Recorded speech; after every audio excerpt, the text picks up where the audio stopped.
어느 신학교 졸업식에서 있었던 일입니다.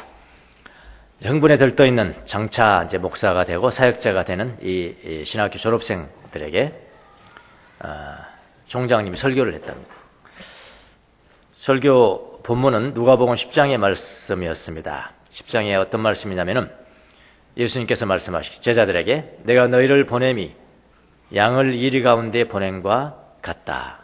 양을 이리 가운데 보냄과 같다. 이 말씀이었습니다. 근데 총장님이 의도적으로 졸업생들에게 이렇게 말씀합니다. 내가 너희를 세상에 보냄이 이리를 양들 가운데 보냄과 같다. 모든 사람이 웃었겠죠, 이렇게요. 이분이 하신 말씀의 의도는 사역을 하더라도 자기 이익과 자기 이익만을 위해서 혹은 자기 안위만을 위해서 하는 이 세태를 꾸짖는 것이었습니다.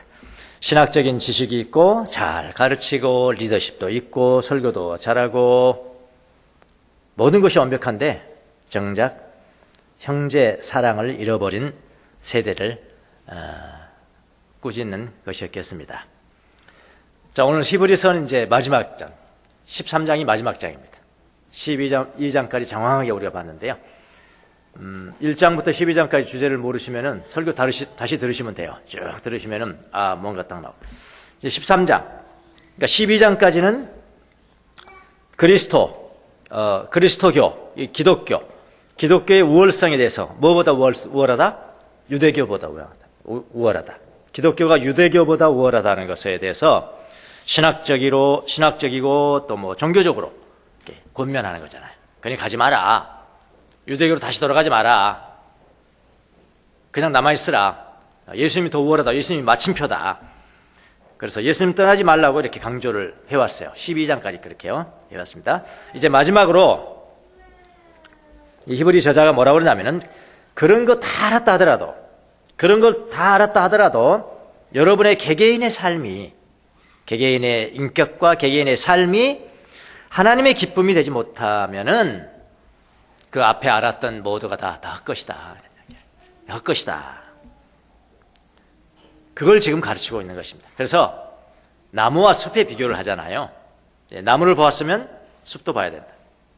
나무를 보지 못하고 숲만 봐도 안 되고 숲을 보지 못하고 나무만 봐도 안 되는 거잖아요. 나무와 숲을 동시에 보는 조화를 이루어야 한다. 교리와 삶.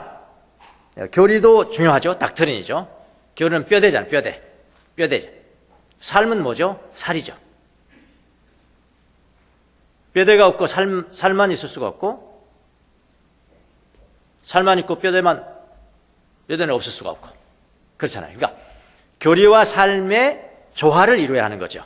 교리와 삶의 조화를 이루어야 건강한 그리스도이다.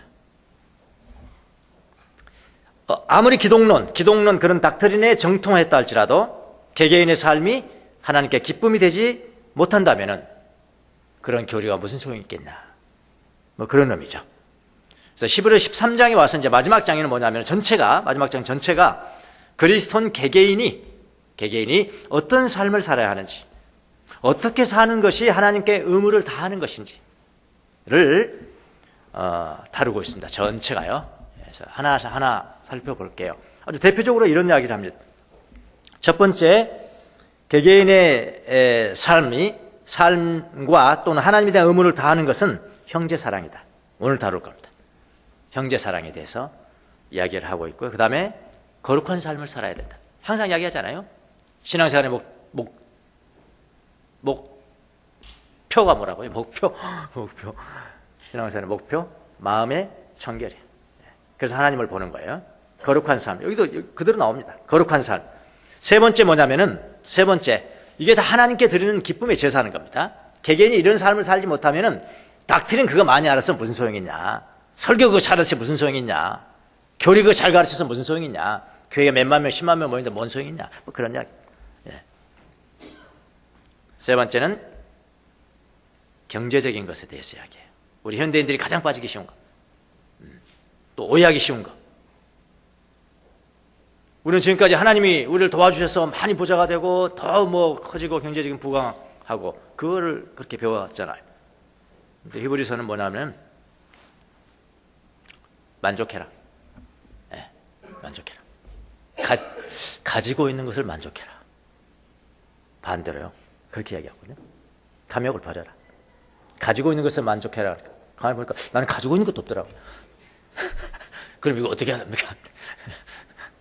네, 가지고 있는 것을 만족하라. 경제적 만족을 이야기하라. 이것도 하나님을 기쁘시게 하는 삶이에요. 예, 경제적 만족을 이야기하고 있고, 그 다음에 어떤 삶을 살아야 되냐면은 영적인 지도자들을 기억하고 본받아라. 근데 여기 영적인 지도자들은 지금 여러분의 목사가 아니고요, 과거에 영적인 대가들 있죠.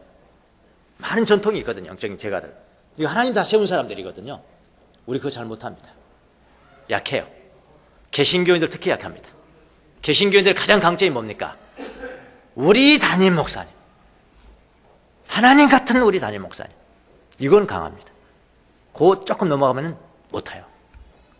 근데 과거에 수많은 사람들이 왔다 갔다 했는데 내가 다 세운 종들이었는데 그 사람들을 기억하고 본받아라. 중요한 영적인 삶 중에 하나입니다. 예, 그거요. 그 다음에 지금 여러분과 함께 여러분을 지도하고 있는 영적인 지도자에게 단마음으로 순종하기. 여러분 이렇게 연결돼 가요. 13장 전체가. 자, 이런 삶을 살아야 1장부터 12장까지의 닥트린이 살아나는 것이지. 닥트린만 있다고 되는 게 아니다. 개개인의 삶이 있어야 된다. 닥트린과 삶의 조화, 이렇게 해야 됩니다. 그래서 이걸 다 한 시간 다 할 수 없으니까 오늘은 형제사랑에 대해서만 이야기해요. 형제사랑. 필라델피아,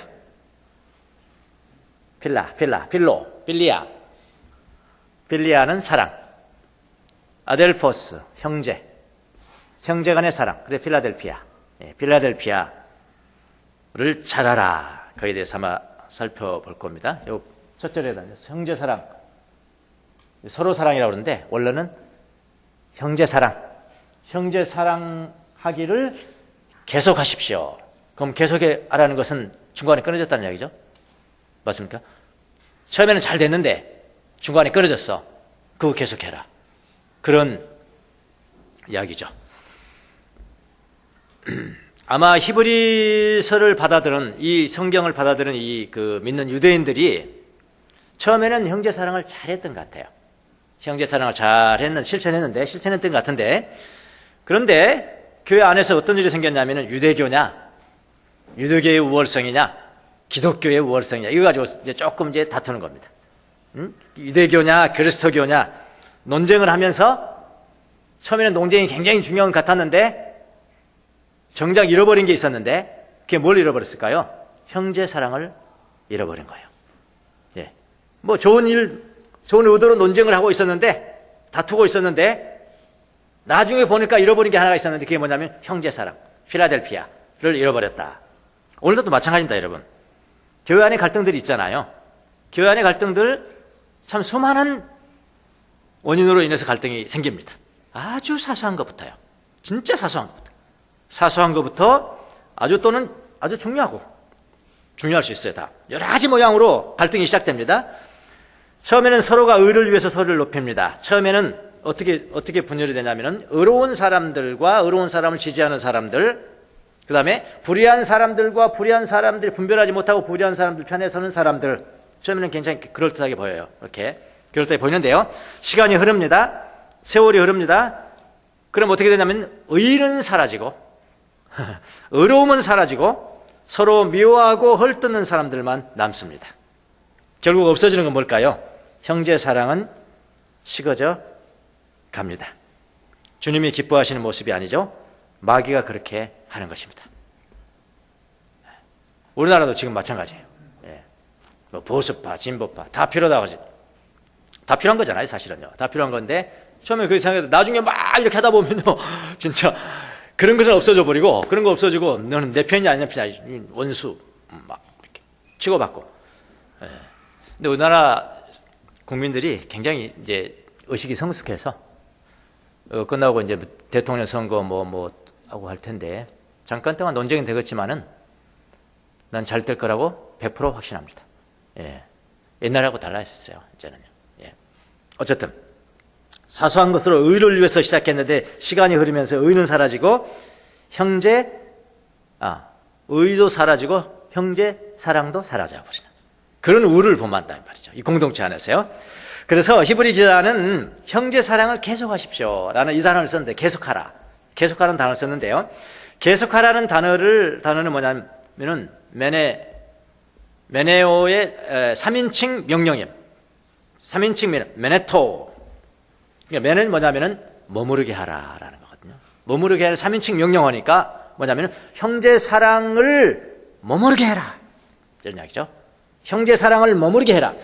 형제 사랑을 계속해서 머무르게 있게 하시오, 이런 이야기입니다. 그래서 이 말씀을 1차적으로는 이 형제 사랑은 믿는 사람들, 그러니까 교회 공동체죠. 믿는 사람들 공동체 내에서의 일입니다. 믿는 사람들끼리 먼저 사랑해라, 그런 이야기거든요. 믿는 사람들 그 공동체 안에서 형제 사랑이 안 되면은 확장이 안 된다, 이런 이야기. 그럼 맞습니까? 나는 우리 교인들은 싫은데, 우리 교회 교인들은 싫은데 다른 교회 교인들이 엄청 좋더라고. 그 등신입니다. 그 등신이고요. 아니, 우리 교회 교인들은 내 말을 안 듣는 것 같은데 다른 데 집회 가면 성도들이 엄청 말을 잘 듣니까 그 착각하면 안 됩니다. 그래도 자기가 속해 있는 교회 공동체의 성도가 나를 가장 사랑하는 거예요. 예. 일시 흥분했다고 그거 가짜입니다. 제가 가짜예요. 가정에서도 마찬가지입니다. 어떤 사람 자기 부인한테 엄청 못해. 부인을 사랑한 적이 없어. 그럼 그 성격이 다른 사람한테도 다 그럴 줄 알고 있죠? 오해입니다. 어떤 사람은 자기 부인만 미워하는데 모든 여자를 좋아하는 사람. 또 위선자입니다. 위선자. 위선자가 아니라면은 뭔가 잘못된 사람. 예. 위선자가 아니라면은 뭔가 잘못된 거고 위선이잖아요. 그렇잖아요. 그건 너무나 당연한 거잖아요. 예. 우리 가까운 데 있는 사람들, 형제부터. 사랑해야 그 사랑이 이제 확장돼 가는 게 좋은 겁니다. 공동체 내에서 형제 사랑이 없는데, 우리 공동체 내에서 형제 사랑이 없는데 그 사랑을 확장한다는 것은 불가능하고요. 가능하다 하더라도 그건 위선입니다. 예수님 제일 싫어하는 게 위선입니다. 이 위선자들아. 그렇게. 그래서 좀 가까운 데서부터요, 좀 사랑하십시오. 인간답게 살려면. 모든 사람 사랑하지 마시고요. 여러분의 아내, 여러분의 남편부터 사랑하세요. 모든 사람 사랑하지 마시고요. 여러분의 자녀들, 여러분의 형제들부터 사랑해보세요. 모든 교인들 사랑하지 마시고 여러분이 소속되어 있는 작은 공동체 사람들부터 형제 사랑, 필라델피아 해보십시오. 자, 근데 오늘 가르침은 뭐냐면은 형제 사랑이 첫째인데, 이게 신앙생활 전부잖아요. 하나님 사랑하고 형제 사랑인 거잖아요. 예. 근데 이 형제 사랑은 말로 되는 게 아니다, 이런 이야기입니다. 말로만 그렇게 하지 말고 어떻게 돼? 표현돼야 된다. 표현돼야 된다. 사랑은 표현돼야 된다. 남녀 간의 사랑도 그렇다 하잖아요. 표현돼야 된다는데 두 가지 방법으로 표현돼야 된다는데요. 하나는 뭐냐면요. 하나는 환대로 표현되라. 환대로 표현되라. 2절 보십시오. 나그네를 대접하기를 소홀히 하지 마십시오. 나그네를 대접이 이게 환대거든요. 환대.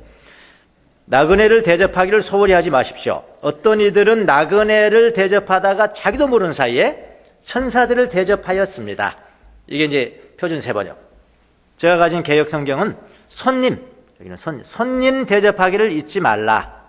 손님 대접하기를 잊지 말라. 또 원어 아까 필라델피아라 했죠. 필라델피아는 형제 사랑. 형제 사랑을 계속 잊지 마라. 손님 대접. 영어로는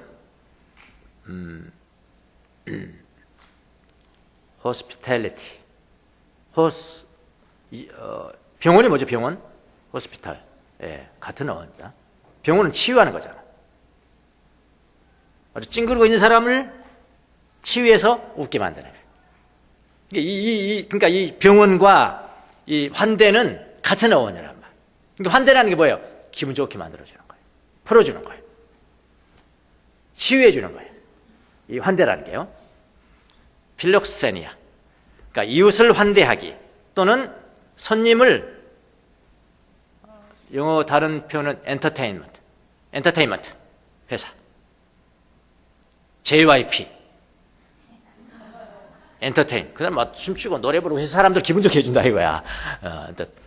SM 뭐 이런 거, YG 엔터테인먼트 회사 아시죠? 엔터테이너, 기분 좋게 이렇게 해줘라, 그렇게 해라. 고통에 찬 손님을, 고통에 찬 형제를, 고통에 찬 자매를 불러다가 환대해줘라, 기분 좋게 풀어줘라. 그게 대접이에요. 대접, 환대. 왜 이게 이제 보통 잘해라, 사람들 잘해라 뭐 이 정도가 아니고, 그 이웃이, 그 손님이, 그 나그네가 나에게 보내진 천사라고 여기고 그렇게 믿어야 된다. 나에게 보내진 천사라고 믿고 그를 환대하면은, 호스피탈리티를 하면은 내가 모르는 사이에 천사를 대접하는 것이다. 그런 이야기. 우리 종교적인 영적인 의미가 있는 겁니다. 예. 내가 모르는 사이에 천사를 대접하는 것이다. 그렇게 이 기록을 하면서 무슨 생각을 했을까요? 아브라함 생각했겠죠. 아브라함과 롯 이야기 아시죠? 천사 사람들이 오는 걸 그냥 정말 극진히 대접을 했잖아요. 나중에 보니까 천사였잖아요. 아브라함과 롯이 나그네를 환대했을 때 그것이 바로 천사였습니다. 그러나 반드시 아브라함과 롯을 떠올릴 필요는 없습니다. 아브라함과 롯이 만난 천사는 초자연적인 존재였어요.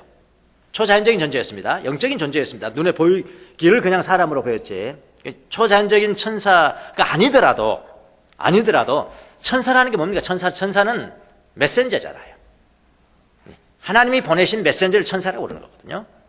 그러니까 하나님의 메신저니까 어떤 이웃을 환대했다 합시다. 어떤 형제를 환대했다 합시다. 어떤 자매를 환대했다 합시다. 공동체에서 혹은 뭐 공동체 밖에도 상관없어요. 했는데 만약 그를 통해서 혹은 그녀를 통해서 또한 그녀가 하나님이 나에게 주시는 하나님의 말씀이 되었다면은, 하나님의 말씀이 되었다면은 그것은 바로 뭐냐면은 천사를 대접한 것이다 라는 의미입니다. 그래서 여러분 환대하고 그 다음에 대접하고 이런 의미에 그냥 영적인 의미가 있다는 것을, 병원과도 같다는 것이죠. 그렇게 한번 해보십시오. 이 말씀은, 천사를 대접한다는 이 말씀은 예수님께서 직접 하신 말씀입니다. 사실은요.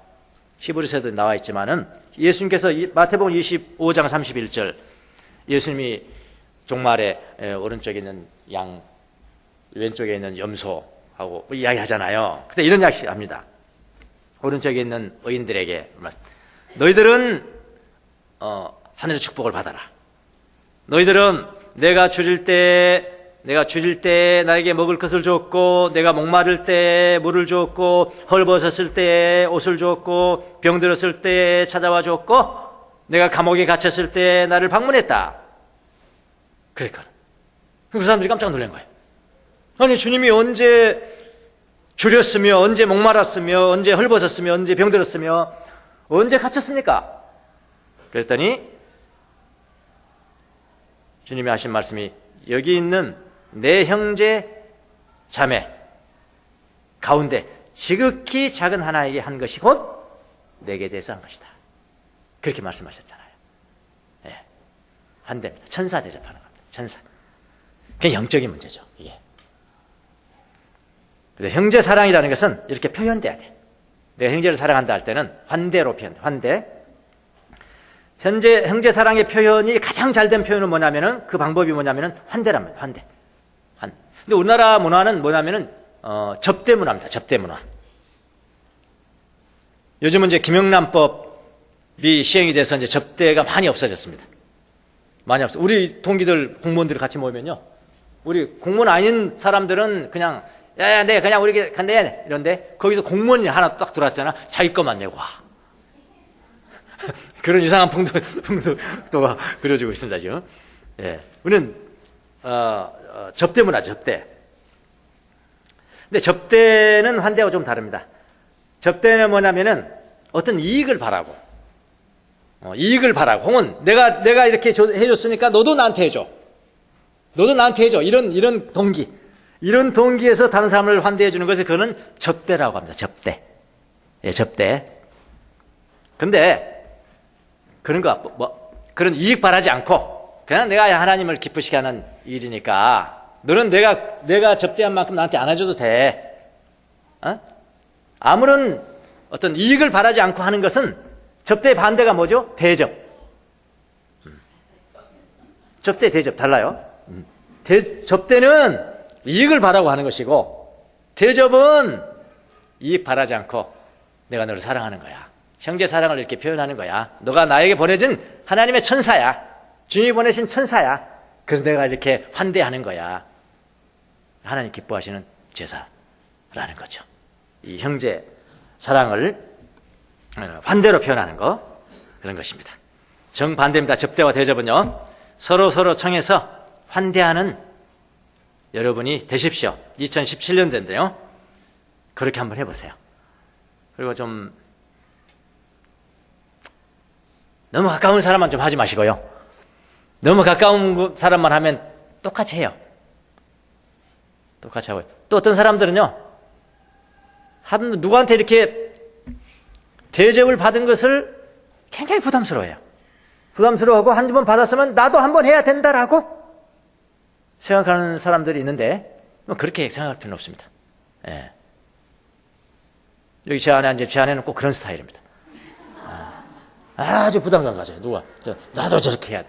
나는 왜 그렇게 부담감 갖냐? 그건 진짜 아주 단 마음으로 다 받으면 되는 거야. 네.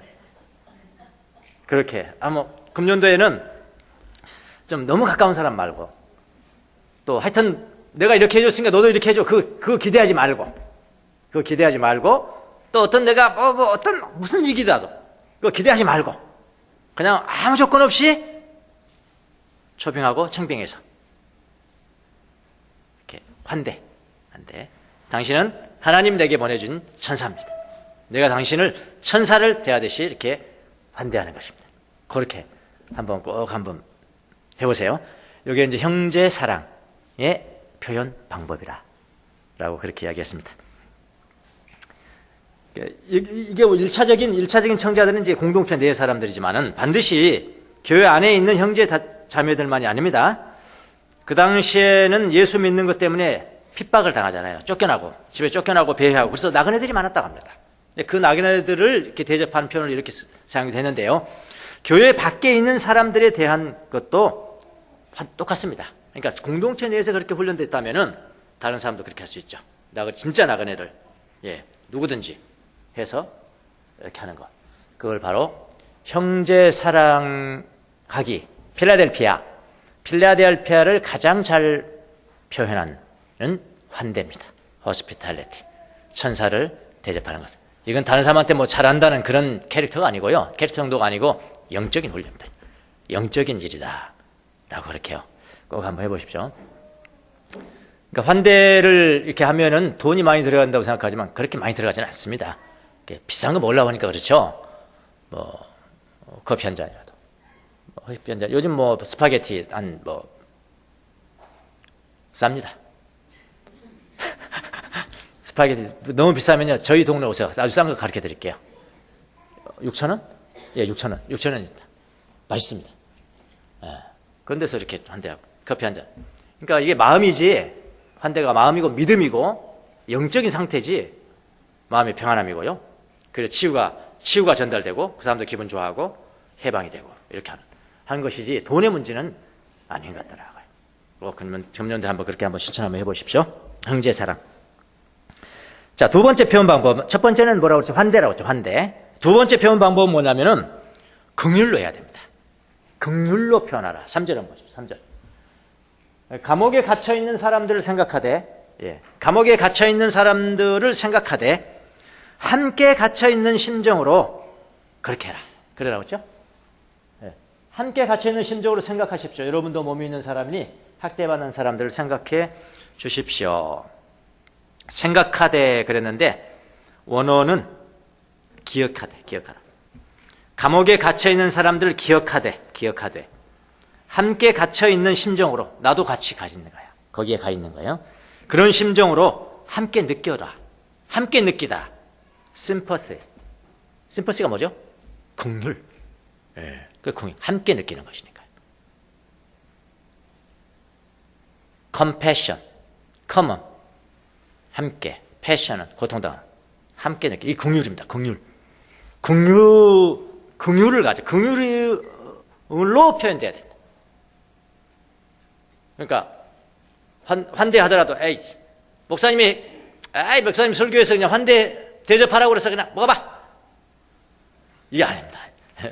긍휼이 들어가 있지 않아요. 긍휼이. 예. 긍휼의 마음으로 하라. 우리도 몸이 있는 사람이니 학대받는 사람들을 기억하여 주십시오. 함께 학대받는 사람으로 여기라. 함께. 예, 함께 느끼라는 겁니다. 이걸 가서 뭐라고 그래요? 긍휼이다. 긍휼. 여러분, 긍휼이라는 것은 특권적인 자리에서 허리만 굽으려서 돌봐야 되겠네. 이렇게 허리만 굽으려 소외된 사람들에게 향하는 것이 아닙니다. 긍휼은 그런 것이 아니에요. 높은 곳에서 낮은 곳에 있는 불우한 사람들에게 손을 뻗치는 것이 아니에요. 그거는 뭐라고 합니까? 그거는 자선이라고 그럽니까? 예. 그 긍휼은 그것이 아니에요. 높은 곳에 오르지 못한 사람들에게 동정 어린 태도를 취하는 것이 아니에요. 긍휼은 그런 것이 아니에요. 긍휼은 뭐냐? 직접 그 사람에게 다가가 그 사람의 자리에 앉는 것이에요. 그렇게 해라. 여기는 뭐 갇힌 사람, 감옥에 갇힌 사람 됐습니다. 요즘 여러분이 아주 피부에 와닿겠습니다. 하도 높은 사람들이 갇힌 사람들이 많아가지고 감옥에 가는 사람들이 많아요. 근데요, 요즘 그런 사람들 보면은 사안에 대해서 어떤 사안에 대해서 그가 하는 행위에 대해서는 그거는 정죄돼야죠. 정죄되고 그래야 역사가 바로 잡히고 바로 재추력에 들어가야죠. 그런데 사람에 대해서는 괜히 막 불쌍한 생각이 들어요. 제가 요즘 그런 느끼는 게 그겁니다. 예? 또 같은 법조인들이 또 많거든요. 법조인들은 그러니까 저 사람들 참 불쌍하다. 나한테 오면 내가 무료로 변호해 주면서 긍휼을 베풀어 줄 건데 전혀 그게 안 되죠. 또 막 변명하고 막 하는 거죠. 안 변하는 거예요. 예. 불쌍히 여기는 마음이 진짜 들어요. 요즘은요. 사안과 사람은 다르잖아요. 예? 죄에 대해서 미워하지 죄인에 대해서는 긍휼히 여기라. 죄인과 사람과 죄 자체를 분리하신 분이 누구십니까? 예수님이시잖아요. 예수님. 다시 죄 짓지 마라. 너는 용서한다. 그런 거잖아요. 긍휼. 높은 곳에서 보는 것이 아니라 그 사람의 자리에 들어가서 함께 느끼는 것이 긍휼이다. 근데 불행하게도 현대는 세계 각처에서 이제 이런 그 고통 사건 사고, 고통을 당하는 사람들의 소식이 한 시간 내로 전 세계가 알게 되잖아요. 뭐 한 시간도 길죠, 사실은요. 어쨌든 뭐 전 세계가 다 아는. 그러니까 이게 뭐냐면 정보의 홍수 가운데 살아가는데 세계에서 발생하는 사건 사고로 인한 모든 고통받는 사람들에 대한 지식이 다 들어오는 거예요. 자, 그런데 지식은 많아졌는데 뭐가 없어졌냐면 동시에 긍휼히 여기는 마음은 무뎌지고 있는 사람. 우리가 너무나 정보의 홍수가 있으니까 긍휼히 여기는 마음은 무뎌지는 거야. 막 몇백 명 죽었다. 사람이 몇백 명 죽었다 할 때 이런데 5명이 사망했습니다. 눈에 아는데 지식은 있는데 마음은 움직이지 않아. 여러분 그렇지 않습니까? 무뎌져 가는 거야. 갈수록 무뎌져 가는 거예요. 뭐 그 정도밖에 아니야. 수십 명, 그 정도밖에 아니야. 수십 명이 사고로 고통당하는 것에 대해서는 눈 하나 깜짝 안 합니다. 긍휼이 무뎌져 가는 세대에 살고 있다. 토마스 머튼이라는 사람은 특징이 하나 있었다고 그러네요. 신문이나 미디어를 통한 정보를 접하지 않았다고 그래요. 그리고 대신 뭐 하냐면은 전 세계에 흩어진 형제들이 개개인이 보내는 거야. 우리 이거 이렇게 큰일 사고 났습니다. 우리 공동체에 사고 났어요. 그런 것들을 다 그런 것만 접했다고 합니다. 뉴스 이런 걸로 오는 매체는 접하지 않았다고 그래요. 왜 그러냐면은 긍휼의 마음을 잃지 않기 위해서 그랬다라고 합니다. 아, 참 일리가 있는 지혜로운 사람이구나라고 생각을 했는데, 그래서 여러분, 사랑이라는 것은, 형제 사랑이라는 것은 긍휼히 여기는 마음으로 표현되어야 된다. 예수님이 우리를 향한 마음이 긍휼입니다. 예수님은 우리를 보고 불쌍히 여기셨어요. 창자가 찢어지는 듯하게 불쌍히 여기셨다. 불쌍히 여기셔서 스프랑기조마이, 창자가 끊어질 정도로 아팠다. 긍휼입니다. 긍휼히 여기셨다. 우리가 용서받은 것은 하나님의 긍휼로 말미암은 것이죠. 시편 51편, 하나님의 크신 긍휼을 나에게 베푸사 나의 반역죄를 없애주십시오. 긍휼이죠. 다윗의 기도입니다. 하나님이 높은 곳에서 나의 죄 용서를 선포해 주신 것이 아닙니다. 내가 용서했다. 내가 하나님이고 너희들은 죄 있는 인간일 뿐이야. 내가 용서했다. 높은 곳에서 나의 죄 용서를 선포해 주신 것이 아닙니다. 주님이 친히 죄인같이 되시고 우리의 죄를 지시고 죽으심으로 말미암아 우리와 같이 되셨어요. 긍휼입니다. 긍휼. 그리고 용서하셨습니다. 이것이 바로 긍휼입니다. 긍휼. 같이 느끼는 거예요. 근데 이거 참 우리의 힘으로는 불가능합니다. 하긴 뭐 우리의 힘으로 가능한 게 어디 있겠어요. 다 불가능하죠. 이런 거 뭐 기도 제목으로 해보신 적 있었어요? 기도 제목이 돼야 되는 거잖아. 긍휼 없는 이 세상에서 하나님이 우리에게 은혜를 주셔서 긍휼이 있는 자가 해달라, 긍휼히 여기는 자가 해달라 라고 우리가 기도해야 되는 거예요. 예, 하나님의 은혜로만 가능한 거니까요. 예, 긍휼. 형제 사랑은 어떻게? 긍휼이다. 긍휼로 표현돼야 된다. 그렇게 하는데, 여러분, 하나님을 사랑한다는 것은 형제 사랑으로 이어져야 됩니다. 하나님을 사랑한다는 것은 형제 사랑으로 이어져야 되는 거예요. 제가 어떻게 보면은요, 교리 잘 알면요, 형제 사랑한다고 하나님 사랑한다고 말할 수 있어요. 그렇잖아요. 전체 율법이 뭡니까? 하나님 사랑, 형제 사랑이죠. 하나님 사랑, 이웃 사랑인데, 하나님 사랑하는 이 부분에 대해서는 교리에 대해서 빠시하게, 삼위일체가 어쩌고 삼위일체를 이렇게 풀면은 이거는 이단이고 어떠냐고, 어쩌고 성부, 성자, 성령 어쩌고 빠시하게, 그걸로 보면은 그것만 들으면 있잖아요. 저 사람 진짜 하나님 사랑하는 사람이네. 오해하기 쉽다니까요. 근데 그거 가지고 안 된다는 거예요. 근데 뭐가 있어야 돼? 형제 사랑. 보이는 형제, 자매를 사랑하는 그것이 있느냐? 너무나 정확하잖아요. 닥트린과 삶, 나무와 숲. 너무 정확하다고요. 예. 형제 사랑으로 이어지지 않으면은 하나님 사랑한다는 건 가짜일 수 있습니다. 형제 사랑은 두 가지로 표현됩니다. 하나는 환대고요. 환대. 이웃을 하나님이 보낸 천사로 믿고 그를 대접하는 겁니다. 그를 환대하는 것입니다. 그가 치유를 경험하는 겁니다. 그의 기분이 좋아지는 겁니다. 풀어지는 겁니다. 접대는 그게 안 돼요. 아무리 비싼 거 접대 받는다 할지라도요, 저 새끼 저거 나한테 뭔가 바라고 돈 쓰는 거야 저거 어떤 거. 그러니 뭐 여러분 그 진수성찬을 먹는다 할지라도 기분 좋겠어요? 그거는 접대라니까. 접대. 대접이 아니에요. 대접은 이게 풀어진다. 영혼이 풀어진다. 기분 좋아진다. 치유를 경험한다고요. 그 다음에 형제 사랑은 어떻게 표현된다고요? 긍휼이다. 긍휼히 여겨야 된다. 같이 갇힌 자처럼 그곳에 내려가야 한다. 자, 이런 사람이 하나님을 기쁘시게 하는 그리스도인다 라는 겁니다. 자, 올해는 작은 것부터 한번 실천해 보시죠. 작은 것부터요. 팁을 드리겠습니다. 평소에 서먹서먹한 교인들, 저 사람 저 이름이 뭐야? 저도 이름을 모르는 분들이 가끔 있어요. 저 사람 이름이 뭐야? 이렇게 좀 서먹서먹한 교인들을 한 사람씩 이렇게 초대해서요, 환대해 보세요. 내가 초대했으니까 당연히 초대해. 그 마음 갖지 마세요.